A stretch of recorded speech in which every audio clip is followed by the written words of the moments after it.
가정에 관한 말씀을 전달하려고 오늘 준비했는데 우연치 않게 이 인터넷에 실검 1위가 줄리가 나왔어요. 그래서 아이고 하나님이 참 딱 맞게 세상 사건을 주셨구나 하는 것을 제가 느꼈습니다. 줄리가 뭔지를 모르고 있다가 이제 인터넷에 나온 걸 보니까 나는 줄리가 아니에요 뭐 이런 게 나왔어요. 아마도 전후 이렇게 문맥을 보니까 줄리라는 사람은 어느 술집 호스테스로, 그러니까 접대부로 몸을 파는 여자인 것 같아요. 그런데 이제 어느 유명한 사람의 아내가 내가 그 사람이 아니라고 얘기하면서 더 의혹이 증폭되는 이상한 사건이 벌어져서 줄리가 뭔가 누군가 하는 것을 다시 한번 생각하게 됐습니다.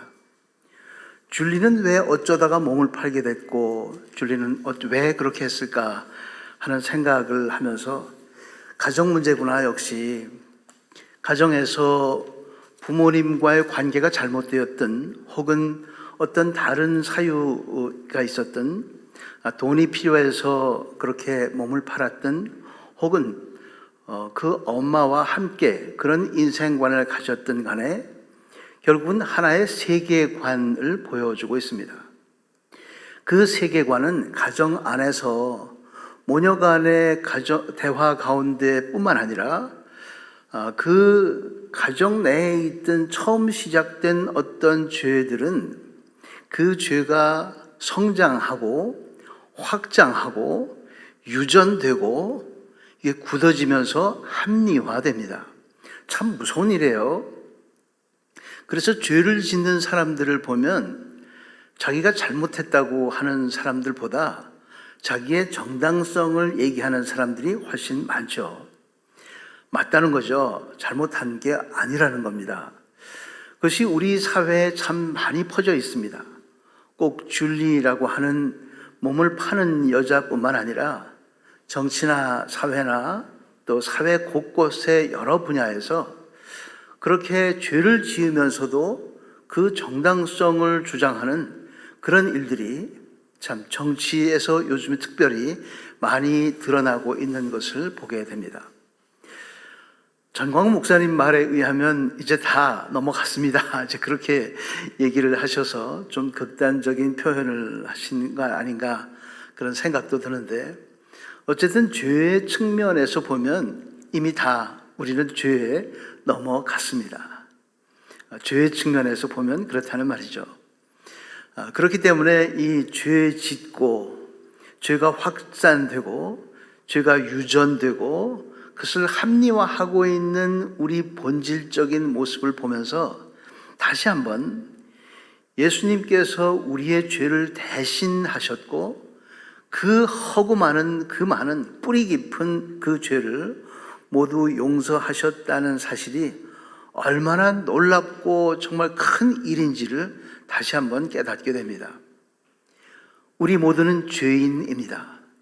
설사 몸은 팔지 않았더라도 우리의 양심을 팔았거나 우리가 옳다고 생각하는 내 주장을 우겼거나 고집했거나 우리는 하나님 앞에 모두가 죄인입니다.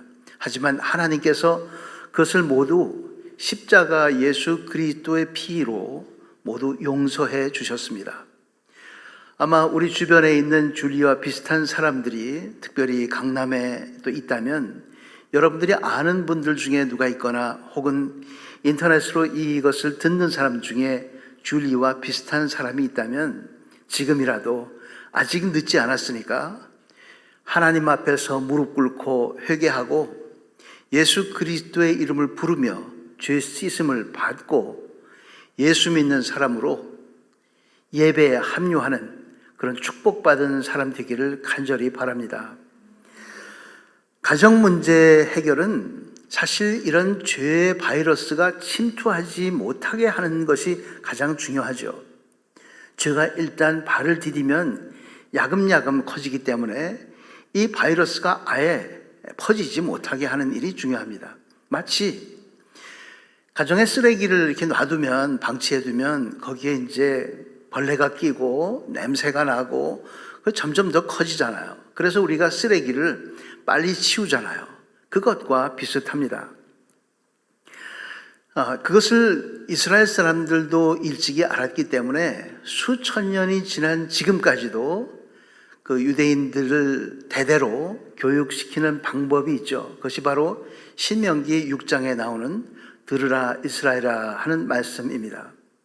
간략하게 요약해서 요즘 말로 얘기하면 그 하나님의 명령들, 하나님의 생각들을 마음에 새겨서 내가 내 삶에 적용을 하고 자녀들에게도 자녀들의 사고방식의 근간이 되도록 계속해서 수시로 끊임없이 얘기해주고, 그리고 사고방식뿐만 아니라 행동에 그것을 옮길 수 있도록 손목에 매어서, 그뿐만 아니라 말씀을 잃어버리고 잊어버리지 않도록 이마에 아예 적고 문설주에 적고 그 말씀을 계속해서 되뇌이도록 하라 하는 그 말씀을 대대로 수천 년 동안 중요한 지표로 삼고 있습니다.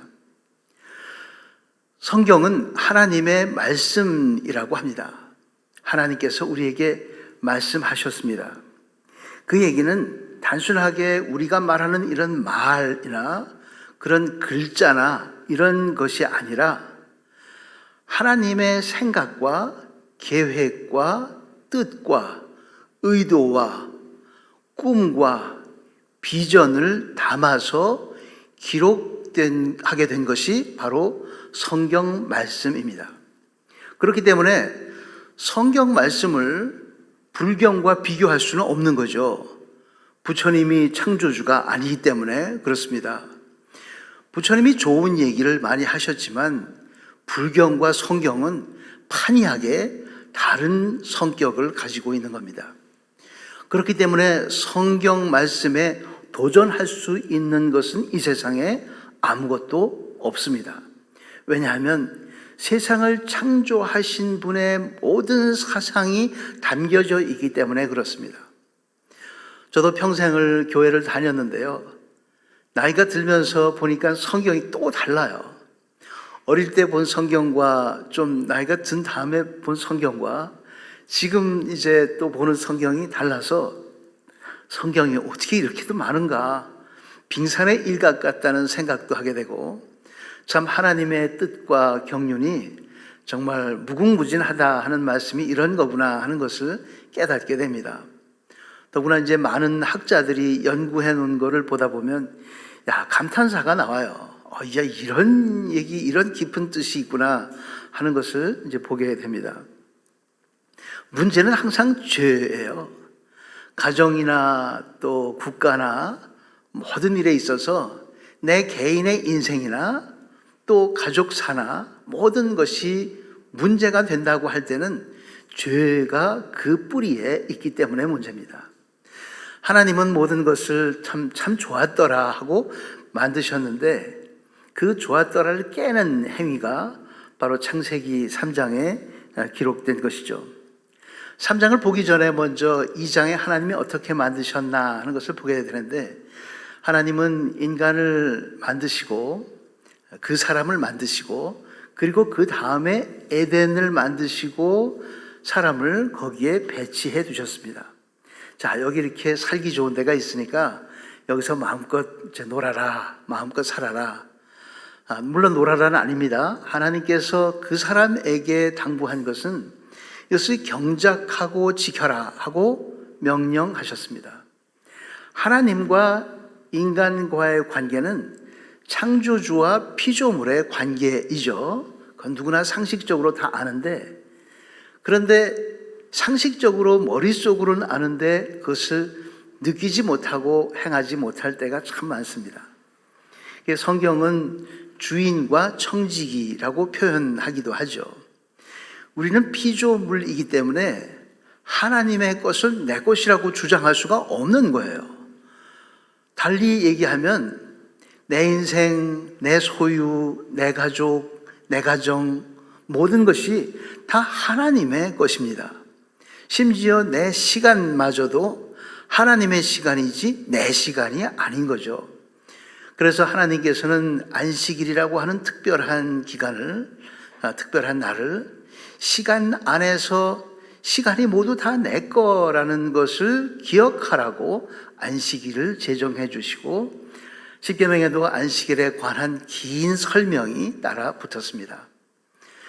자, 시간뿐만 아니라 공간 속에 있는 모든 것도 내 것이 아니고 하나님의 것인데, 살다 보면 안 보이니까, 하나님이 안 보이니까 다 내 것처럼 생각이 들어요. 그리고 내 것처럼 해도 별일이 안 생기는 것 같으니까 그냥 내 것으로 해버리는 거죠. 내 인생, 내 것, 내 가족, 이렇게 내자, 마이가 전부 다 붙는 거죠. 웃기는 일입니다, 사실. 모든 것은 하나님이 잠시 동안 우리에게 맡겨뒀을 뿐인데, 하나님의 것인데 그것을 내 것이라고 생각하는 잘못을 우리는 자주 저지르고 있습니다. 그러면서 하나님은 그것을 맡기면서 한 가지 금기사항을 얘기를 하시죠. 저건 먹으면 안 된다, 그러죠. 저건 먹으면 안 된다고 얘기하신 다음에 이제 순서가 하나님이 돕는 배필을 만들어 주시고 그 돕는 배필과 가정을 일국에 이제 하셨습니다. 여기서 돕는 배필도 이제 중요한 테마 중에 하나인데, 돕는 배필이라니까 세상에서는 되게 돕는, 옆에서 조수 같은, 여자는 남자의 조수야, 이렇게 생각하는 사람들이 있는데 틀린 얘기죠. 완전히 틀린 얘기입니다. 조금 아까 우리도 찬양했지만 하나님은 우리의 도움이시라 했잖아요. 하나님이 우리의 도움이신 겁니다. 도움이라고 할 때는 힘센 쪽에서 약한 쪽을 돕는 거지, 약한 쪽에서 힘센 쪽을 도울 수는 없는 거 아니에요. 그러니까 돕는 배필이라고 얘기할 때는 그 배필이 힘이 더 센 거예요. 그게 틀린 얘기 아니에요. 갈비뼈에서 나왔는데 무슨 힘이 세면 얼마나 세려고. 그런 게 아니죠. 하나님이 분명히 돕는 배필이라고 했고, 돕는다는 말 자체는 힘이 센 쪽을 돕는다고 합니다. 우리가 영어 표현에도 그런데요. 영어 표현에 물에 빠진 사람이 help me 하는 거 보신 적 있죠? 만화 같은 데 보면 물에 빠진 사람이 이렇게 help me 하고 이제 이렇게 써 있는 거 있어요. help me라는 건 물에 빠진 사람이 나 좀 도와주라 하는 게 아니죠. 나를 살려주세요라는 말입니다. 돕는 배필이라는 말은 남자를 살려줄 수도 있는 그런 능력을 가진 사람이라는 의미도 포함되어 있습니다. 여성의 힘은 정말 너무나 놀랍고 커서 이스라엘 역사에도 결정적인 순간에 여성이 등장해서 통째로 민족을 다 살리는 일들이 종종 있었습니다. 물론 사사기에 드보라 같은 그런 사사도 있었지만 결정적으로는 여리고 정복을 할 때 기생 라합이 이스라엘 백성들을 정말 완전히 살리다시피 한 셈이죠, 결국은. 그래서 결국 라합이 예수님의 족보에 올라갈 수 있었습니다. 그뿐만 아니라 이제 이스라엘을 살린, 이스라엘 민족이 몰살당할 뻔할 때 살려준 에스더도 있었고, 또 여러 여인들도 있었고, 신약에 가서는 또 서양 교회 역사의 첫 문을 연 빌립보 교회를 열게 된 것도 자주장사 루디아라고 하는 여성이었던 걸 기억하고, 또 부활하신 예수님을 처음에 맞이했던 것도 여성들이었습니다. 그렇게 여성들은 정말 놀랍게 강력한 모습을 보여주면서 이스라엘 역사, 성경의 역사를 이끌어 왔던 걸 보면서 돕는 배필이었구나, 역시 힘이 세구나 하는 것을 다시 한번 느끼게 됩니다. 오늘도 여기 여성분들이 많이 계신데요, 제가 아부하려고 하는 얘기가 아니라 진짜로 세신 거예요. 그걸 확신하시고 남성보다 훨씬 강력한 힘을 가지고 있다는 것을 아시고, 평균 수명이 물론 길 뿐만 아니라 또 집안에서 일을 하고 아기를 낳고 하는 모든 힘든 일들을 남자보다도 더 확실하게, 분명하게 많이 잘 할 수 있는 그런 입장이라는 걸 기억하시면서 여러분들을 부르신 하나님의 뜻이 어떤 능력을 발휘하도록 준비시키고 있는지 혹은 앞으로 하시려고 하는지를 기대하면서 하나님의 생각으로 충만한 그런 삶이 되기를 주의 이름으로 축원합니다. 자, 그렇게 해서 하나님은 이제 인간에게 먹지 말라는 명령을 내렸습니다. 어떤 사람은 그래요. 아담한테 명령했는데 이분은 못 듣지 않았냐. 그러니 어쩔 수 없다. 그런 얘기도 하지만 아담에게 명령할 때 그때 아담은 갈비뼈가 붙어 있는 상태예요. 그러니까 갈비뼈 붙어 있는 상태에서 들었기 때문에 결국 이브도 들은 것과 마찬가지가 됩니다. 자, 그 하나님의 명령은 창조주와 피조물의 관계, 그리고 주인과 청지기의 관계입니다. 우리는 어떤 경우에도 하나님이 될 수는 없는 겁니다. 다시 한번 여러분들이 저를 따라서 한번 얘기해 보시죠. 세상에 내 것은 없다. 내 것은 다 하나님의 것이다. 내 것은 다 하나님의 것이다. 내가 할 일은 경작하고 지키는 일이다. 내가 할 일은 경작하고 지키는 일이다. 우리가 부르심을 받은 대로 우리가 못 박는 일에 부르심을 받았으면 못만 박으면 돼요. 근데 대패질하는 사람이 옆에 있는 걸 보고 그것을 비교하고 그것을 또 시샘하고 그럴 때가 있습니다. 잘못된 거죠, 물론.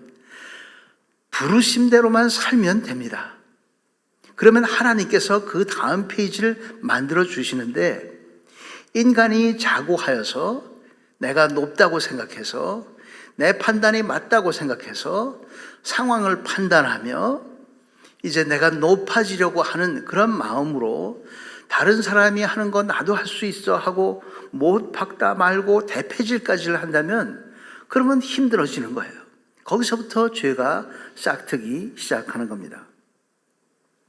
명령 수행 방법에 하나님의 명령을 수행하는 방법은 당연히 올바르게 수행해야 되죠.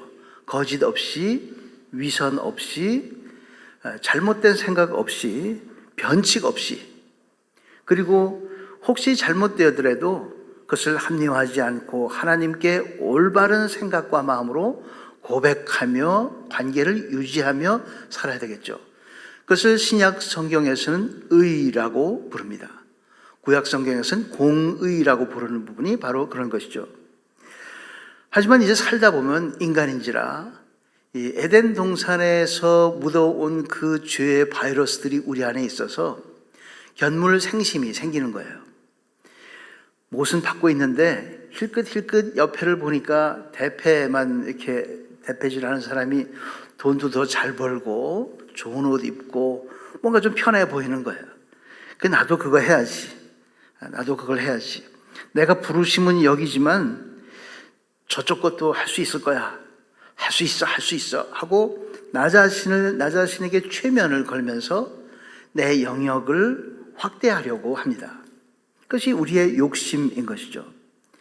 그러면서 그 욕심이 자라면서 사물에 대한 판단, 선과 악에 대한 판단도 내가 한다. 이것은 옳은 일이야. 이것은 좋은 일이야. 라고 스스로 생각하는 겁니다. 선악에 대한 판단을 본인이 하는 거죠. 선악에 대한 판단은 하나님이 하시고 참 좋았더라. 그것은 좋지 않다 하는 것인데 나는 시키는 대로 하면 되는데 그것을 넘어서서 하나님의 입장에 서려고 하는 것입니다. 내가 비판하고 내가 정죄하고 내가 심판자의 자리에 앉고 싶어 하는 것. 그것이 바로 죄의 뿌리들입니다. 선악과 나무라고 하는 것은 그런 거 하지 말라는 거예요. 선악과 나무를 따먹지 말라는 의미는 그렇게 네가 동산의 중앙에 서서 내 삶의 중앙에 서서 내가 할 수 있어. 내가 독립적이야.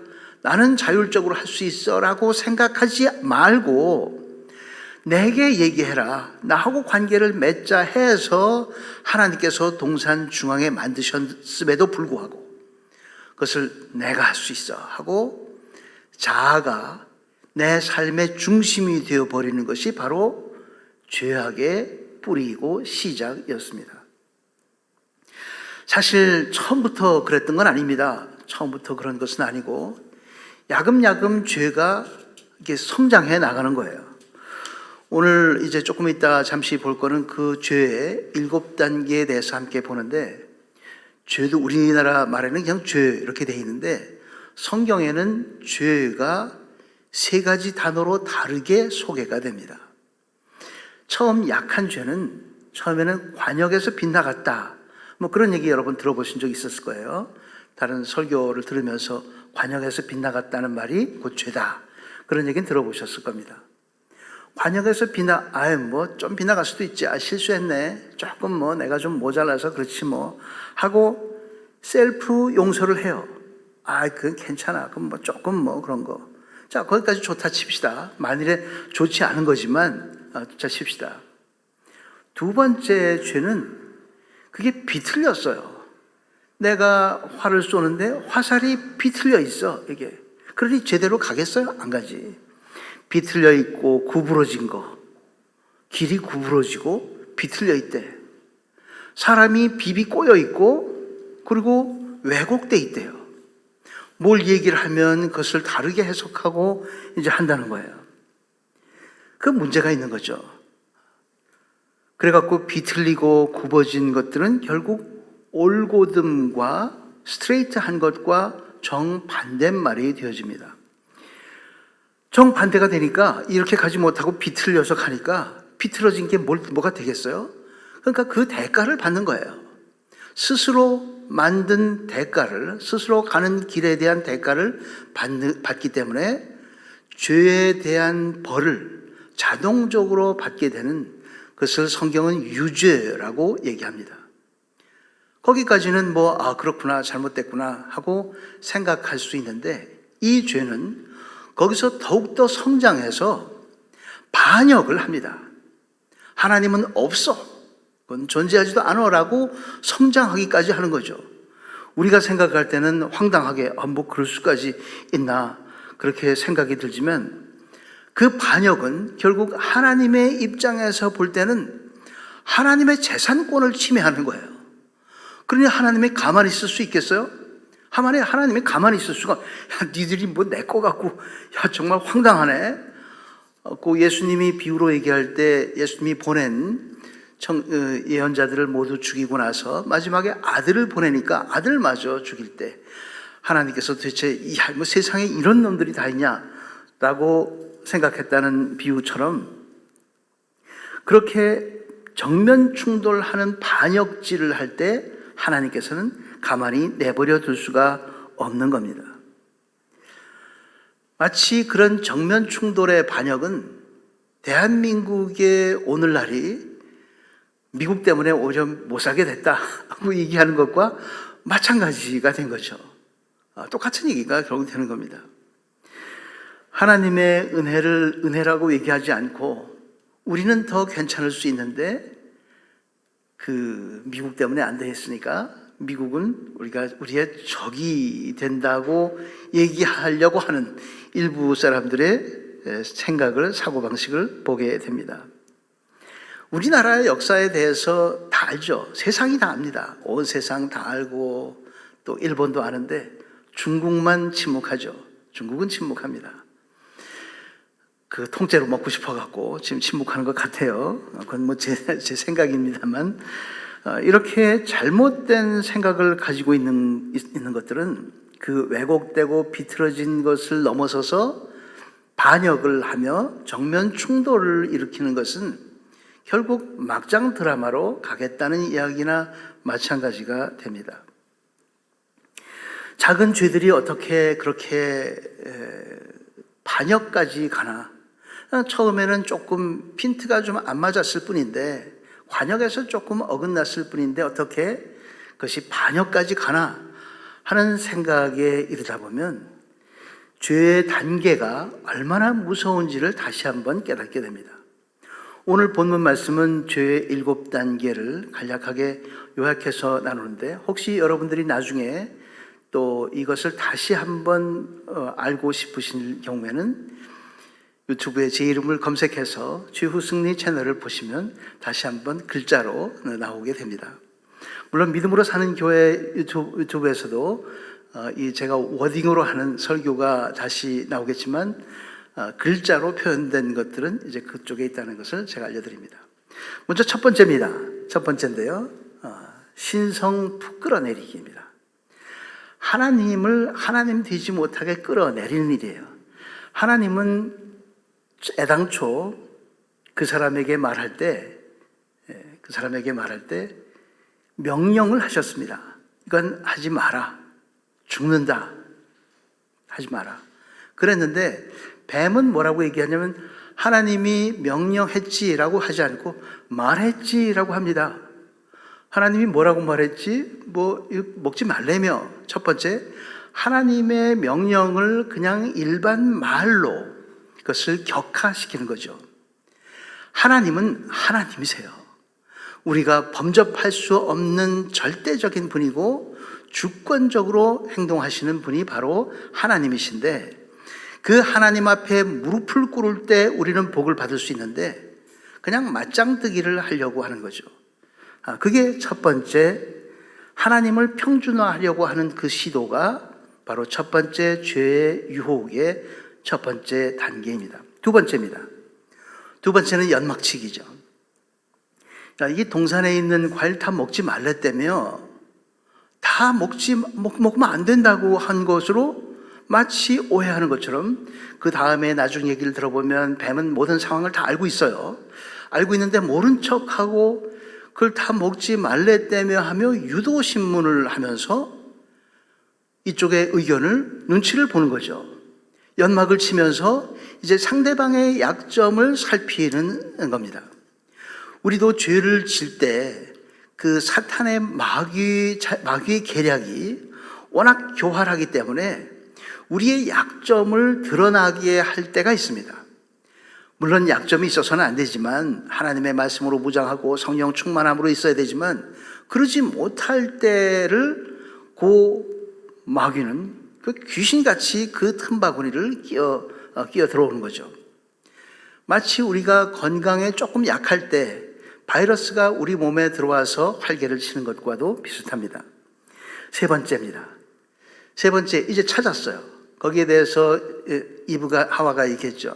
아니 이거 만지지도 말라 그랬고 이거 먹으면 죽을까 하노라, 이제 그렇게 얘기를 합니다. 만지지도 말란 말 한 적도 없고 하나님이 죽을까가 아니라 죽는다 그랬는데, 그거를 이제 그렇게 얘기를 하니까 이 뱀의 생각에 됐다, 옳거니 걸렸다, 이제 그런 거죠. 걸리면, 낚시할 때 걸리면 훅업이라 그러죠. 후크를 걸어서 올린다 그래서 훅업이라고 얘기합니다. 이제 거기서 이 뱀은 단호하게 훅업을 합니다. 단호하게 부딪히는 거죠. 그래서 세 번째가 단호한 대립으로 이어집니다. 하나님과 대립하는 거야. 안 죽어, 그런 거야. 그건 거짓말이야. 딱 단호하게 얘기를 하는 겁니다. 가끔은 이 사탄 마귀는 이 단호한 모습으로, 카리스마적 모습으로 우리에게 다가와서 나쁜 길로 이끌 때가 있습니다. 친구들이 그러죠. 야, 너 몰라서 그래. 그 인생은 이렇게 사는 거야. 그러면 인생을 살아본 적이 없기 때문에 그 친구 얘기가 꼭 맞는 것 같아서, 야, 담배 펴도 괜찮아. 담배 피는 거야, 원래. 그래도 그 건강에 나쁠 텐데, 야, 그런 것 말이야. 이렇게 저렇게 조금 막 해서 이제 거기에 넘어가는 거예요. 아주 카리스마 있는 친구를 만나면 그 카리스마에 휘말려서 그렇게 행동할 수가 있습니다. 아주 단호하게 나가는 그 친구들을 항상 조심해야 하는 것이죠. 네 번째입니다. 네 번째는 혼합된 선을 제시합니다. 하나님처럼 될 거야. 하나님처럼 되고 눈도 열리게 될 거야. 선악도 구별하게 될 거야. 좋잖아요. 선악을 구별하는 거 좋은 일이네. 눈도 열리면 좋잖아요. 근데 하나님의 명령을 거역하는, 불순종한다는 건 얘기하지 않고 그 좋은 것만 얘기하니까 그 좋은 건데 그게 왜 안 되지? 라는 의문이 우리 안에 들어갈 수가 있습니다. 이게 이제 세뇌 작업들인데요. 이 세뇌 작업에 얽혀 들어가지 말아야 하는 부분들입니다. 하나님의 말씀에 충만하다는 이야기는 그런 세뇌 작업 시도에 얽혀 들어가지 않는 일입니다. 누군가는 이런저런 얘기로 우리를 이제 괴롭힐 때가 있습니다. 괴롭히는 얘기를 같이 맞장구를 치면 그 얘기에 휘말려 들어가게 돼요. 그 얘기에 휘말려 들어가면 거기서 벗어나기가 어려워집니다. 나쁜 얘기를 할 때는 아예 휘말려 들어가지 않는 것이 중요한 것이죠. 굉장히 조심해야 될 부분들입니다. 이렇게 혼합된 선을 제시하면서 이제 다섯 번째 상황윤리를 제시합니다. 상황윤리라고 하는 말이 좀 어려워 보이는데요. 아시는 분들 알겠지만 목적을 위해서는 수단은 괜찮다는 거예요. 목적이 좋으면 수단이야 뭐 나쁠 수도 있다. 그러면서 개처럼 벌어서 정승처럼 쓰는 거지 뭐 돈 벌 때는 그냥 개처럼 버는 거야. 그리고 나중에 쓸 때 잘 쓰면 되는 거지 라고 얘기를 합니다. 그런데 넘어가면 안 돼요. 성경은 처음부터 끝까지 목적을 얘기하지 않고 과정을 얘기합니다. 삶의 현장을 얘기하고 우리가 살아가는 과정이 충실해야 된다고 얘기하지 우리한테 뭘 이루라고 얘기하지 않습니다. 그래서 성경에 성공이라는 단어가 등장하지 않습니다. 하나님은 우리에게 성공을 기대하지 않습니다. 그러나 하나님께서는 형통하게 하심은 있습니다. 우리가 형통하는 게 아니라 하나님이 형통케 하시는 일들은 있지 내가 하는 것이 아니라는 의미입니다. 사랑하는 믿음으로 사는 교회 성도 여러분, 여러분들도 삶에서 뭔가를 이루려고 뭔가를 잡으려고 성공하려고 노력하지 마시기를 바랍니다. 하나님께 맡기고 하나님께서 시키는 일대로 충성하면 맡은 자에게 구할 것은 충성이라 충성하면 하나님께서 나머지를 다 만들어 주십니다. 그것이 바로 믿음인 거예요. 하나님께 위탁하며 사는 일이죠. 그 믿음으로, 그런 믿음으로 살아가면서 비록 오늘은 내가 못을 박으면서 대패를 미는 사람보다 훨씬 못하게 보이더라도 그 일에 충성하며 살아가는 그런 믿음으로 살아가는 여러분들이 되기를 주의 이름으로 축원합니다. 이 상황윤리는 참 할 얘기가 굉장히 많은데요. 하여튼 저것만 알아두세요. 나쁜 거예요. 나쁜 겁니다. 목적만 생각하고 그냥 수단 방법, 윤리도 그런 거예요. 돈 벌기 위해서 몸 팔아도 좋고 그냥 돈만 벌면 된다고 생각한 거죠. 그러니까 나쁜 사람이어서 누구든지 다 난 윤리가 아니에요. 이제 그렇게 하게 된 겁니다. 자, 여섯 번째입니다. 여섯 번째는 감각을 의지하게 합니다. 오늘 6절에 보면 본다 하는 말이 3번이나 나와요. 보니, 열매를 보니, 보암직도 하고 또 지혜롭게 할 만큼 또 그렇게 보이고 뭐 하여튼 좋아 보인다는 그런 보는 것이 바로 악입니다.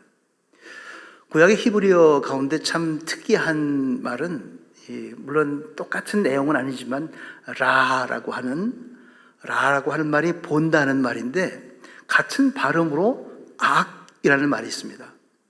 보는 데서 악이 생겨날 때가 많습니다. 그래서 신약 성경에도 안목의 정욕이 등장하는 이유도 우리 눈으로 보일 때 좋아 보이는 것이 하나님이 보실 때 꼭 좋은 것은 아니라는 것.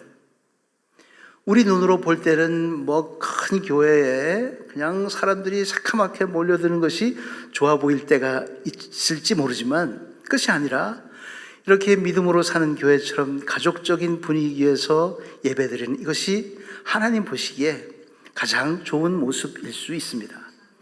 눈으로 보는 것으로 절대 이게 다라고 하지 마세요. 자매들은 남편을 만날 때 남들이 볼 때 참 돈 많이 벌고 잘생기고 막 그런 것 같아서 어떤 분은 결혼을 한대요. 그 잘생겨서 결혼했는데 문제는 그 남자가 잘생기다 보니까 자매들이 자꾸 생기는 거예요, 주변에. 결혼을 했는데도 자매들이 자꾸 쫓아다니는 거예요. 그래서 이 아내가 생각하기를, 야, 내가 잘생긴 남자 찾았더니 이렇게 벌을 받는구나, 이렇게 생각했다는 거죠. 거꾸로도 마찬가지입니다. 자매가 너무 예뻐서 예쁜 것만 보고 결혼했는데 예쁜 자매다 보니까 결혼 반지를 꼈는데도 자꾸 사람들이 쫓아다니고 해서 정말 골치 아팠다 하는 그런 실화가 그런 증언도 들은 적이 있습니다. 돈 많이 버는 남편이 좋다. 그래서 돈 많이 버는 사람을 만났대요. 돈은 많은데 그 돈을 버시느라고 가정일을 돌볼 수가 없는 그런 분들도 상당히 있다고 합니다. 여러분들이 어떤 가정을 일구든 어떤 배우자를 만나든 어떤 인생을 살든 하나님만 보시고 하나님과의 관계만 생각하시고 하나님의 말씀만 충만한 그런 사람으로 살기를 주의 이름으로 축원합니다. 마지막 7번째인데요. 결국 믿음을 거부합니다. 하나님을 믿는 믿음을 거부하는 거예요. 믿음을 거부한다는 얘기는 선택인데 선택에서 결국은 하나님을 거부하는 선택, 곧 선악과를 따먹는 것을 선택합니다. 그것은 뱀이 강요한 게 아니에요. 뱀이 따다가 입에 넣어준 거 아니에요. 뱀이 그것을 따다가 믹서기에 넣어서 슬쩍 모르게 마시게 하는 그런 것도 아닙니다. 본인이 따먹게 한 거예요. 그것은 본인의 선택이었고, 믿음을 거부한 것은 하나님의 말씀에 대한 믿음을 거부한 것이 바로 이브와 아담의 선택이었습니다. 혹자는 이제 이브가 먼저 그렇게 하고 그 다음에 아담에게 건네주니 먹었다 그렇게 하니까 여자가 문제야 또 이렇게 얘기하는 사람도 있는데 아닙니다. 그렇지 않아요. 성경 원문에 따르면 뱀은 복수로 나와 있습니다. 그래서 유대인들은 그것을 해석하기를, 뱀이 왜 복수냐 해석하기를, 아담은 뱀이 그 당시에 여자와 대화를 할 때 들을 수 있는 거리에 있었기 때문에 다시 아담에게 긴 설명하지 않아도 그냥 건네주고 같이 먹었다는 거죠. 공동 범죄를 저지르게 된 것은 이유를, 상황을 모르고 한 것이 아니라 뱀과 이브의 모든 이야기를 들을 수 있는 거리에서 듣고 본인도 함께 선택을 했다는 이야기입니다. 이 얘기는 사실 국내에 소개된 적이 없는 얘기예요. 이건 제가 그 유대 자료 중에서 찾은 자료인데 너무 깜짝 놀라서 저도 옛날에는 여자가 먹고 남편한테 줬구나. 그래서 그 믹서기로 갈아줬나? 그냥 속였나? 이제 여러 가지 얘기를 했었는데 그게 아니라는 걸 제가 알았습니다.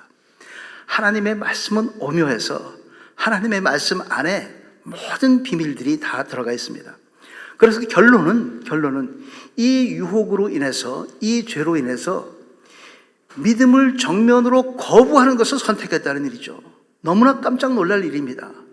하나님이 만드시고 하나님이 에덴 동산 주시고 하나님이 모든 걸 잘해 주셨는데 결국은 그 하나님을 거부하고 하나님 믿기를 거부하고 내가 다 할 수 있어 라고 독립을 선언한 겁니다. 놀라운 반역인 거죠.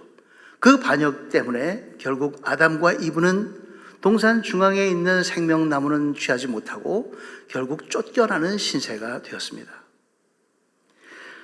사랑하는 믿음으로 사는 교회 성도님 여러분, 이 인간의 반역은, 죄는 하나님의 심판을 부릅니다. 어쩔 수 없어요. 써있는 거 같이 좀 읽을게요. 시작. 인간의 반역은 죄와 인간의 구원의 뿌리입니다. 이게 잘못됐는데, 인간의 죄와 반역은, 죄가 앞에 와야 되는데 중간에, 다시 저를 따라서 한번 해보시기 바랍니다. 인간의 죄와 반역은 하나님의 심판을 부릅니다. 하나님의 심판을 부릅니다. 그러나 하나님의 사랑이 인간 구원의 뿌리입니다. 인간 구원의 뿌리입니다.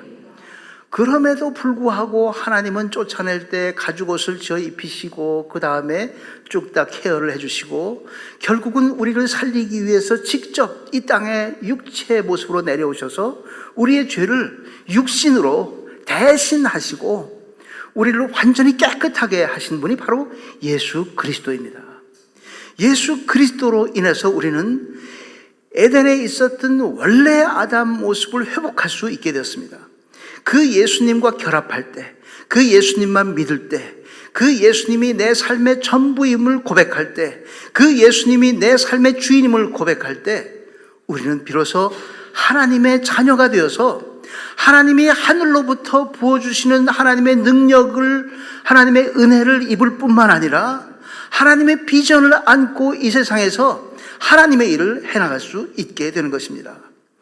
그것을 믿고 그것을 의지하면서 이제라도 번영이나 웰빙 그딴 것에 우리가 휘둘림을 당하지 않고 모든 것이 하나님의 은혜임을 고백하면서 우리가 삶에서 좀 어느 정도는 왜곡되었음을, 반역도 있었음을 고백하면서 하나님의 청지기 된 마음으로서 겸손히 하나님의 사랑을 받아들이는 것, 그것이 바로 믿음입니다.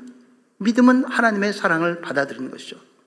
그 하나님의 사랑을 받아들여서 이 땅에서 참 이 풍파 높은 요즘 같은 이런 시대에 이 땅에서 하나님과 함께 동행하며 하나님을 기쁘게 하고 하나님 때문에 기쁨과 즐거움을 누리는 우리 모두가 되기를 주의 이름으로 축원합니다.